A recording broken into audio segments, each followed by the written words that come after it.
دوستان، فصل پاییز همه جا پر از کادوهای خوش عطر و رنگیه. امروز میخوام چند مدل کادو رو بهتون نشون بدم و دیگه این که چطور بتونیم اونها رو بدون آب، بدون شکر داخل شیشه نگهداری کنیم. در واقع کنسرو کردن کادو بدون اینکه جای یخچال یا فریزر رو اشغال کنیم. این روش عالیه برای زمانی که فصل کادو نیست. همیشه چند تا شیشه کادوی آماده داریم که هر وقت خواستیم برای آش، سوپ، نون، شیرینی ازش استفاده کنیم. فقط باید چند نکته ایمنی رو رعایت کنیم، چون کادو جزو مواد کم اسید حساب میشه و مثل میوه نیست. همه این نکته ها رو مرحله به مرحله میگم تا مطمئن و بی دغدغه درستش کنیم. کادوها هم مثل سبزیجات مدل‌های مختلفی دارن. من امروز از بین همه این کادوها کادو حلوایی یا همون کادو تنبل رو انتخاب کردم. اینجا بهش کادو موسکات میگن، یعنی جوز هندی. این کادو یه طعم خاصی داره، یه عطر ادویه‌ای ملایم، شیرینی طبیعی، خیلی خوشمزه است. فقط یه مقدار هم آب داره. بعضیاش آب بیشتری دارن، بعضیها کمتر. رنگشون هم فرق میکنه، یکی تیره تر، یکی روشن‌تر. تا بازش نکنیم نمیفهمیم که داخلش چه خبره. یه نوع دیگه از همین موسکات هم دارم، کوچیک‌تره، رنگش داخلش خیلی زرد رنگ تره. این نوع چون آب بیشتری داره برای کنسرو کردن مناسب نیست، ولی برای خوردن در کنار غذا یا پخت در کنار سبزیجات دیگه خوبه. یه چیزی مثل همون کادو کوچولوهایی که بیشتر برای خوراک استفاده میشه. یه نکته کوچیک بگم، بعضی از این کادوهای کوچیک ممکنه یه قسمت از پوستشون زردتر باشه. فکر کنید اون بخش خرابه یا لکه افتاده، ولی اینطور نیست، کاملا طبیعیه. اون قسمت معمولا همون جایی که کادو روی زمین نشسته بوده و آفتاب مستقیم بهش نخورده، برای همین رنگش روشن‌تره. داخلش کاملا سالمه، هیچ مشکلی نداره. کادوی نارنجی کادوی ژاپنی یا همون هوکایدو هستش. از کادوهای مورد علاقه منه، چون هم طعم خیلی شیرینی داره، خوش طعمه. از اون مدل کادوهایی که هر چقدر میپزی خوش عطر میشه. یه ویژگی خیلی خاصی داره، چون پوستش قابل خوردنه. لازم نیست پوستش رو بگیری، خیلی پوست سختی هم داره. وقتی پخته میشه پوستش نرم، لطیف میشه و با خودش خورده میشه. پوستش سرشار از عطر و مواد مغذیه. همونطور که میبینید با یک ساطور بزرگ دارم کادو رو باز میکنم. این سخت‌ترین بخش کار با کادوهای بزرگه، پس آروم و با حوصله و احتیاط جلو میریم. اول کادو رو روی تخته میذارم، زیر تخته یک حوله نمدار میذارم تا لیز نخوره. بعد با احتیاط شروع میکنم به بریدن کادو. برای کنسرو کردن کادوها رو پوست بگیرید. حتی کادوهای ژاپنی یا هوکایدو که معمولاً پوستشون خوراکیه. درسته که این نوع کادوها رو میشه تازه با پوست پخت و خورد، ولی برای کنسرو کردن چون قراره بعداً در دسر شیرینی یا نون ازشون استفاده کنیم، بهتره کاملاً بدون پوست باشه که بافتشون نرمتر و یک دست‌تر بشه. وقتی که کادوها رو بریدیم و پوست گرفتیم باید ریز خورد کنیم. این خیلی مهمه، ریز خورد کردن، چون باید حرارت به داخل کادو برسه. چون ما از دستگاه کنسرو سازی پرشر کنر که استفاده نمی کنیم، از قابلمه‌های معمولی که در آشپزخونه داریم استفاده می کنیم. باید دقت کنیم دمای داخل شیشه حتما به بالای 80 درجه سانتیگراد برسه و برای همین ریز خورد کردن اینجا خیلی مهمه. حتما یه دماسنج آشپزخونه داشته باشید، چون وقتی آب داخل قابلمه کاملا به نقطه جوش رسید، یعنی زمانی که قلقل کرد، از اون لحظه به بعد 45 تا 50 دقیقه زمان میگیریم. در این مدت باید دما ثابت و متوسط باشه. زمانی که به قل میفته درجه حرارت شعله بالاست و بعد متوسط میکنیم و تا 50 دقیقه زمان میگیریم تا کادوها کاملا پخته بشه. و بعد از اینکه کار تموم شد فوری برای اطمینان بیشتر یکی از شیشه ها رو خارج کنید، درش رو باز کنید و با دماسنج وسط کدو رو اندازه بگیرید. اگر بالاتر از 80 درجه سانتیگراد بود یعنی کارمون درسته و حرارت به عمق کدو رسیده. اون شیشه تستی رو هم میتونید میل کنید، مصرف کنید. یادتون باشه کدو از خانواده های کم اسید هاست، مثل میوه ها نیست که خودشون اسیدی باشن. برای همین باید در مرحله حرارت دهی خیلی دقیق کار رو انجام بدیم تا از نظر ایمنی مطمئن باشیم. ببینید هدف من از گفتن این نکته ها اینه که شما بتونید با رعایت این اصول ایمن‌تر کار کنید. ببینید وقتی دمای داخل شیشه به اندازه کافی بالا نرسه، بعضی از باکتری ها و آنزیم های طبیعی زنده میمونن. بعد از چند روز در دمای محیط شروع به رشد میکنن. این رشد باعث تولید گاز CO2 میشه، در شیشه شل میشه و وقتی که باز میکنید حتی در بعضی موارد مایع داخل شیشه میتونه کف کنه یا بوی ترش بگیره. این اتفاق خطرناک مثل بوتولیسم نیست، ولی باعث میشه کل کنسرو فاسد و غیر قابل مصرف بشه. یعنی تمام زحمت، پول، مواد اولیه هدر میره. یه نکته مهم دیگر رو هم بگم که همیشه درباره کنسرو ها شنیدیم، مخصوصا اون جمله معروف کنسرو ماهی رو قبل از خوردن بجوشونید 20 دقیقه. واقعیت اینه که وقتی ما کنسرو رو میجوشونیم در واقع سم بوتولیسم رو از بین میبریم، نه خود باکتری رو. یعنی اون سمی که خطرناک و باعث مسمومیت میشه در دمای 80 درجه سانتیگراد از بین میره، ولی خود باکتری بوتولیسم هنوز زنده میمونه ولی دیگه خطری برای ما نداره. این باکتری فقط در دمای بالا، یعنی حدود 118 بهتر 120 تا 121 درجه سانتیگراد با دستگاه‌های فشار مثل پرشر کنر کاملا از بین میره. پس اگه کنسروی درست میکنید که میخواید سرد میل کنید، اونجاست که ممکنه خطرناک باشه. ولی اگر قرار داخل آش، سوپ یا غذاهای پختنی بره، دیگه نگران نباشیم، چون با جوشوندن غذا اون سم از بین میره و خطری برای مصرف کننده نداره. ولی خب یه بار بی احتیاطی ممکن آخرین بار باشه. پس بهتره همیشه این مرحله ایمنی رو جدی بگیریم.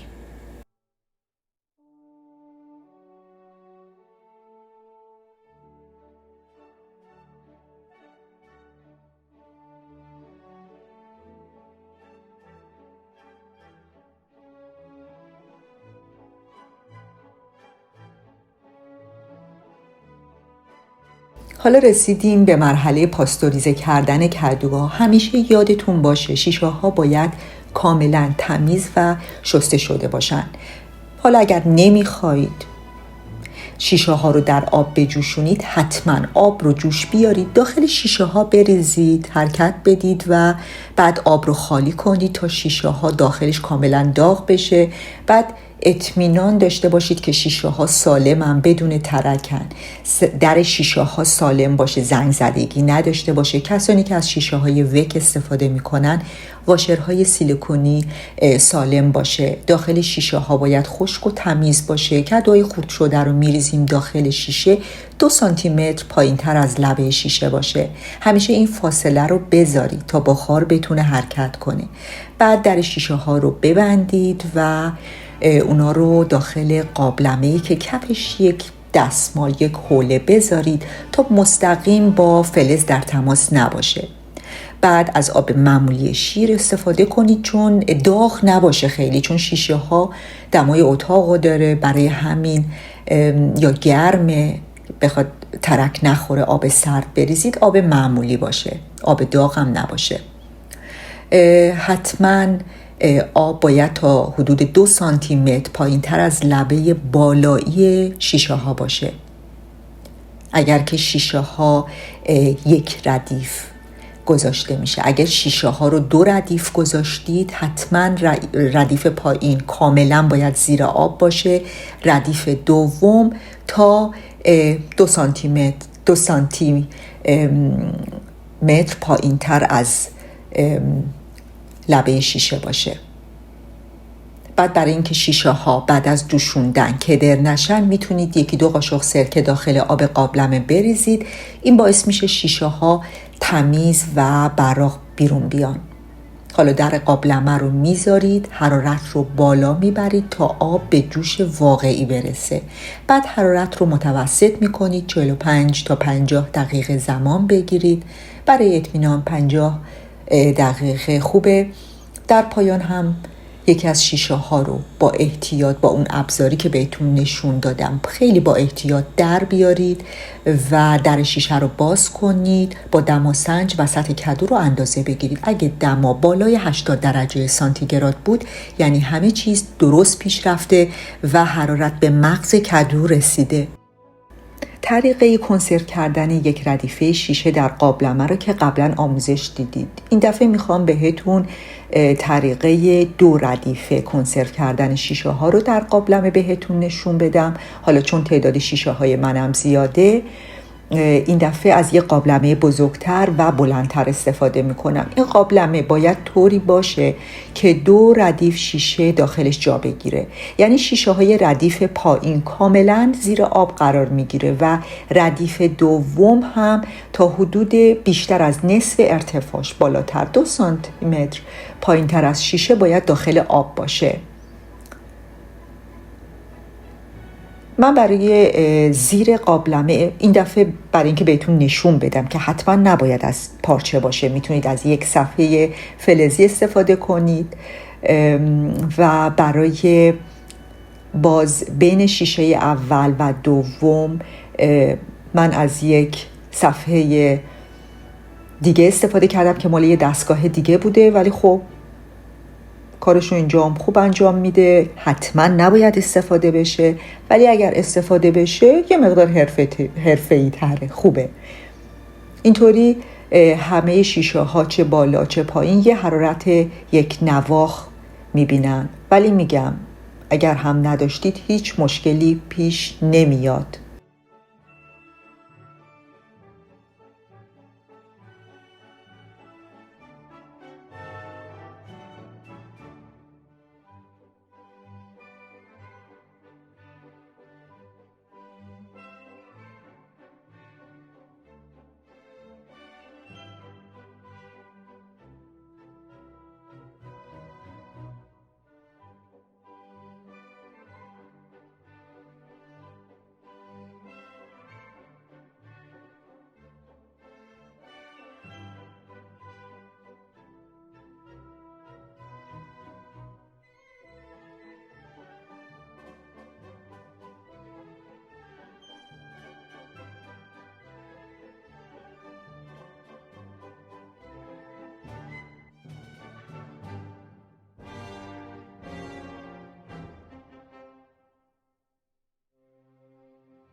خب دوستان، اینم از نتیجه کارمون. کنسرو کدو حلوایی که درست کردیم پایه خیلی از غذاها و دسرهای خوشمزه است. میتونیم ازش برای درست کردن آش، سوپ شیر و خیلی از شیرینی ها و نان ها استفاده کنیم. یکی از اون شیرینی های خیلی خوشمزه که من خیلی دوستش دارم شیرینی کاکا هستش که هم با کدو و هم بدون کدو درست میشه. کاکا یه شیرینی سنتی و معطره که شاید ظاهرش شبیه به پنکیک باشه ولی بافت و طعمش کاملا متفاوته. البته اگر که این شیرینی فقط با آرد خالص برنج درست بشه و نه اینکه آرد گندم قاطی داشته باشه. باید 100% با آرد خالص برنج محلی درست بشه، ولی متاسفانه نسخه اصلی با آرد خالص برنج دیگه کاملا فراموش شده. یکی از شیرینی های دیگه که به نظر من جزو خوشمزه ترین شیرینی های محلی دنیاست، شیرینی رشته خشکار هستش که من سالها پیش در وبلاگم اولین آموزش رشته خشکار رو منتشر کردم و اون دستور 100% با آرد برنج بود. بعد از اون بود که دنیای مجازی پر شد از نسخه های مختلفش و البته با آرد گندم همیشه قاطی داشت، ولی در آینده در کانالم آموزش سنتی و اصیل این شیرینی ها رو براتون میذارم تا اون طعم قدیم واقعی دوباره برگرده.